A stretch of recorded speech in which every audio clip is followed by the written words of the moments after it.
की दस्तक। बागेश्वर में 2 बच्चों में लक्षण मिले हैं। बच्चों को सांस लेने में परेशानी हो रही है।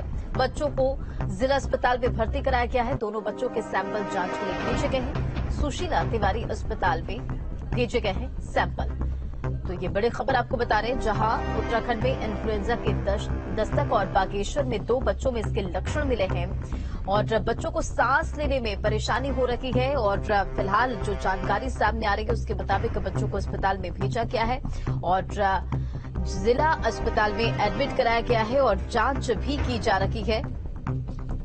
तो चीन में बच्चों में फैल रही बीमारी को लेकर प्रदेश में सतर्कता है। सरकार की तरफ से दिशा निर्देश जारी कर दिए गए हैं। चीन में बच्चों में निमोनिया और इन्फ्लुएंजा फ्लू के मामले बढ़ने से स्वास्थ्य मंत्रालय की ओर से राज्य में सर्विलांस बढ़ाने के दिशा निर्देश भी जारी कर दिए गए हैं और उन्होंने कहा है कि राज्य में अभी तक इस तरह के कोई जो केसेज है सामने नहीं आए। सभी राज्य से लेकर अलर्ट है। लेकिन ये बड़ी जानकारी आपको उत्तराखंड से बता रहे हैं, जहां इन्फ्लुएंजा की दस्तक नजर आई है और बागेश्वर में 2 बच्चों में इसके लक्षण मिले हैं। बच्चों को सांस लेने में परेशानी हो रही है, तो साथ ही बच्चों को जिला अस्पताल में भर्ती कराया गया। दोनों बच्चों के सैंपल लिए गए हैं और सैंपल की जांच की जाएगी, जिसके बाद जो मामले इस पर जांच पड़ताल होगी। संवाददाता हिमांशु बागेश्वर से हमारे साथ जुड़ गए।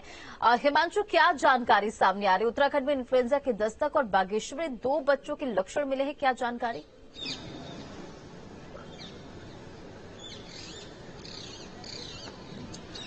ये कहना अभी जल्दबाजी होगी। हमारी जो जनपद के मुख्य चिकित्सा अधिकारी डॉक्टर डीबी जोशी से बात हुई, उनका बयान भी सामने आया है कि अभी जांच के लिए यह उनको भेजा गया है। लक्षण जैसे देखे गए हैं, क्योंकि उन बच्चों में सांस लेने में तकलीफों का मामला सामने आया है। जिला अस्पताल के चिकित्सक के द्वारा उनका ट्रीटमेंट किया जा रहा है, इलाज किया जा रहा है। उनकी डॉक्टरों की देखरेख में उनका इलाज जारी है। वहीं प्रशासन भी इस पर लगातार मॉनिटरिंग करे हुए। जिलाधिकारी एवं मुख्य चिकित्सा अधिकारी सहित तमाम सीएमएस जिला अस्पताल के इस पर नजर रखे हुए हैं। अब जांच के बाद ही स्पष्ट हो पाएगा कि उनकी पॉजिटिव रिपोर्ट आती है और ये कहना जल्दबाजी होगी। लेकिन इन्फ्लुएंजा जैसे लक्षण वाली बात कही जा रही है। स्वास्थ्य महकमे में हड़कंप मचा हुआ है। वहीं केंद्र और स्वास्थ्य विभाग की एडवाइजरी जारी कर दी गई है। वहीं विशेष तौर पर अस्पतालों में जनपद के जितने भी सीएचसी सेंटर हैं, पीएचसी हैं, उनमें भी स्वास्थ्य सुविधाओं को लेकर चौकसी बरती जा रही है। जिला अस्पताल में सभी तैयारियां पूर्ण कर ली गई है, बेडों की संख्या बढ़ाई गई है। तो इसको लेकर कहीं न कहीं स्वास्थ्य विभाग भी चौकन्ना होता हुआ नजर आ रहा है। जी हिमांशु, जरा ये भी बताएं कि जांच की जो ये रिपोर्ट है, सैंपल तो ले लिया गया है, कब तक ये रिपोर्ट सामने आएगी और स्वास्थ्य विभाग का इस खबर के सामने आने के बाद क्या रिएक्शन है, क्या कहना है?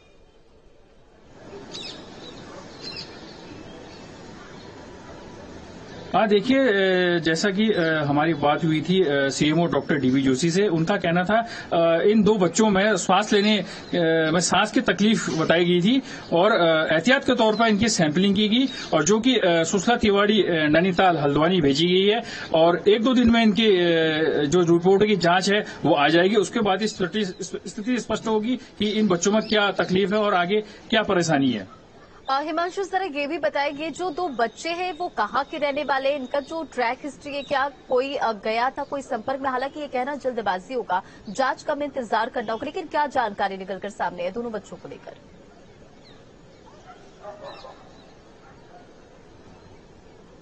हाँ, देखिए, ऐसा कोई ट्रैवल हिस्ट्री तो नहीं बताई जा रही है, क्योंकि अमूमन पहाड़ों में अब सर्दियों का सीजन है। इसे हम टाइफाइड न्यूमोनिया भी कह सकते हैं। ये अभी जल्दबाजी होगा कहना कि इन्फ्लुएंजा के लक्षण मिले हैं और जिला प्रशासन और अस्पताल प्रशासन की रिपोर्ट के बाद ही स्पष्ट हो पाएगा कि इन बच्चों में क्या दिक्कतें हैं और एहतियात के तौर पर इन बच्चों का ट्रीटमेंट किया जा रहा है। बच्चे स्थानीय बताए जा रहे हैं और जिसको लेकर कहीं न कहीं जनपद में भी हड़कंप मचा हुआ है और बच्चों के स्वास्थ्य को लेकर डॉक्टरों ने भी सलाह दी है कि बच्चों का विशेष तौर पर ध्यान रखा जाए और उन्हें गर्म कपड़े और गर्म चीजें दी जाए। तो इसको लेकर स्वास्थ्य महकमे ने भी एडवाइजरी जारी की है। चलिए हिमांशु, तमाम जानकारियों के लिए बहुत बहुत शुक्रिया। तो इस खबर के सामने आने के बाद प्रदेश भर में सतर्कता है, तो वहीं सरकार की तरफ से